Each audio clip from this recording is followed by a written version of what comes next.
ভিডিওটি শুরু হওয়ার আগে একজনকে আমরা খুব ধন্যবাদ দেওয়া উচিত, সেটি হলো রাশিয়ার স্যামসাংয়ের ওয়েবসাইটকে। হ্যাঁ বন্ধুরা, স্যামসাং নিজেদের লিক্স কখনই নিজেদের মধ্যে প্রিজার্ভ রাখতে পারে না। আর এতদিন পর্যন্ত কিন্তু আমি স্যামসাং গ্যালাক্সি নোট 20 আলট্রার উপরে একটাও ভিডিও বানাইনি। একটাও ভিডিও না বানানোর কারণ হলো সিম্পল। এতদিন পর্যন্ত আমি দেখেছি প্রচুর ইউটিউব চ্যানেল আছে, হিন্দি বলুন, বাংলায় বলুন, ইংলিশ বলুন, যারা এক একটা তাদের মধ্যে একটা প্লেলিস্ট টাইপ বানিয়ে ফেলেছে এই স্যামসাং গ্যালাক্সি নোট 20 আলট্রা নিয়ে। তো আমি একটাও ভিডিও বানাইনি, তার কারণ হলো আমার হাতে কিচ্ছু কনফার্ম ছিল না। কোনো একটা স্পেসিফিকেশন বা লিক্স যেটাকে আমি বলতে পারতাম একটু কনফিডেন্স নিয়ে যে এটি আসতে পারে, এরকম কোনো কিছু আমার হাতে ছিল না। কিন্তু আজ আমি এই ভিডিওটি বানাচ্ছি কারণ নিজে স্যামসাং এখন স্যামসাং গ্যালাক্সি নোট 20 আলট্রার যেগুলো পিকচার্স আছে সেগুলো তাদের ওয়েবসাইটে ভুলে পোস্ট করে দিয়েছে।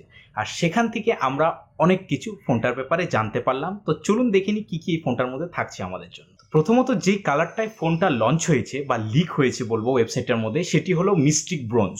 সেই কালারটা দেখে বড় বড় যারা রেন্ডার আর্টিস্ট বলি আমি তাদের, এই রেন্ডার আর্টিস্টগুলো স্যামসাংয়ের অন্য অন্য ফোনসের যে কালার্সগুলো হবে সেগুলোও প্রেডিক্ট করে ফেলছে। ডেঞ্জার জিনিস। তো সেগুলো হতে থাকছে হলো আমাদের মিস্টিক গ্রিন আর পার্পল ফিনিশেস।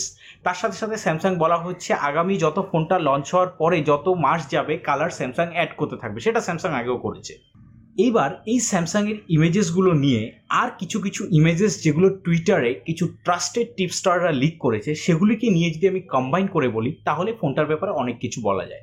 প্রথমে আপনি আমাদের লঞ্চ ডেটের কথাটা বলি। তো লঞ্চ ডেটের কথাটা বললে অগাস্টের 5-এ ফোনটি লঞ্চ হবে। অগাস্টের 5, আর বলা হচ্ছে এটি প্রথমবার স্যামসাংয়ের যেটা গ্যালাক্সি সিরিজের মধ্যে প্রথমবার এত তাড়াতাড়ি লঞ্চ দেখা দিতে পারছে, যেটি নোট সিরিজ। কেন?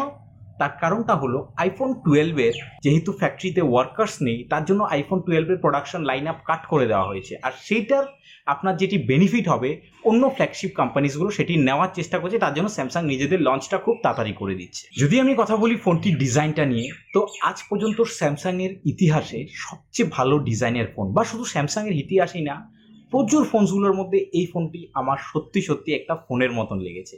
ফ্রন্ট সাইডের কথাটা বললে এখানে আপনাদের যেগুলো কার্ভগুলো এজেসের কর্নারে যেগুলো কার্ভগুলো সেগুলো একটু বেশি একটু সার্কেল টাইপের আমি দেখতে পারলাম। তার সাথে সাথে আপনাদের একটি centrally hole punch cut out আছে আপনাদের ফ্রন্ট সাইডের যেটি ডিসপ্লেটা হলো একটি 6.9 ইঞ্চের WQ HD plus display. WQ মানে wide quad HD plus display.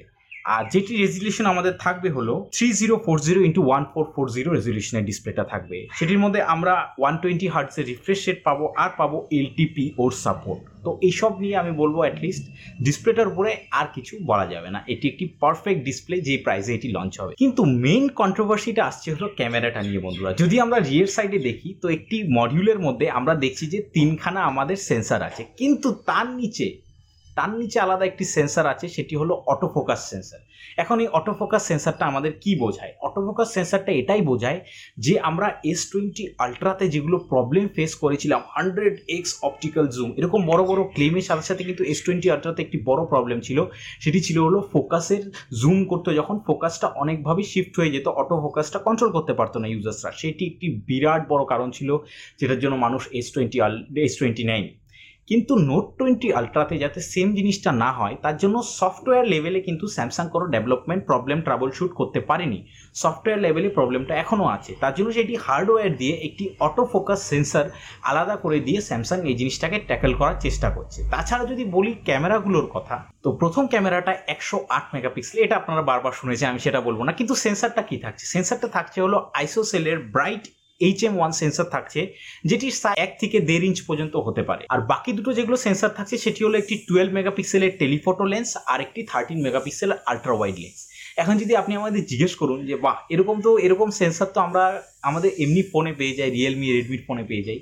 কিন্তু বন্ধুরা একটা জিনিস মনে রাখুন, যেগুলো আপনাদের অ্যাপারচারগুলো রাখা হয়েছে সেগুলো খুবই হাই অ্যাপারচার দিয়ে ফিটেড থাকবে, আর সেন্সারগুলোর কোয়ালিটি খুবই ভালো।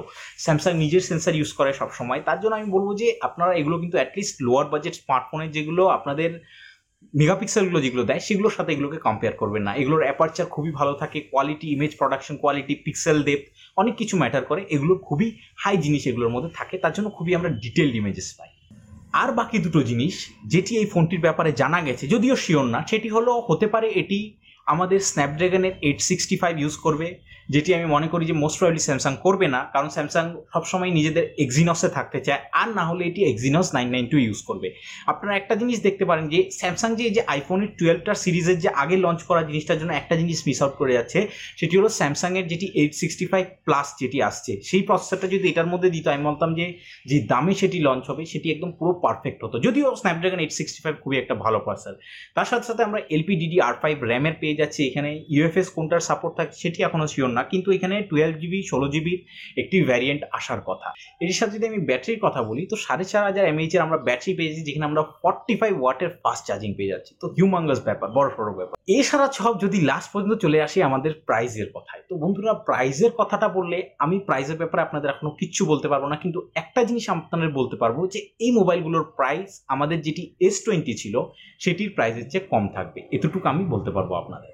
তো এই ছিল কিছু আমাদের লিক্স, রেন্ডার্স আর কিছু রিউমার্স, স্পেসিফিকেশনস, লুকস এসব নিয়ে স্যামসাং গ্যালাক্সি নোট 20 আলট্রা। যদি ভিডিওটি ভালো লেগে থাকে তো নিশ্চয়ই কমেন্ট করবেন, লাইক করবেন, সাবস্ক্রাইব করবেন, আর কমেন্টে আমাকে জানাবেন যে আপনারা কি কি জানেন মোবাইলটির ব্যাপারে আমি যা সব বললাম তাছাড়া।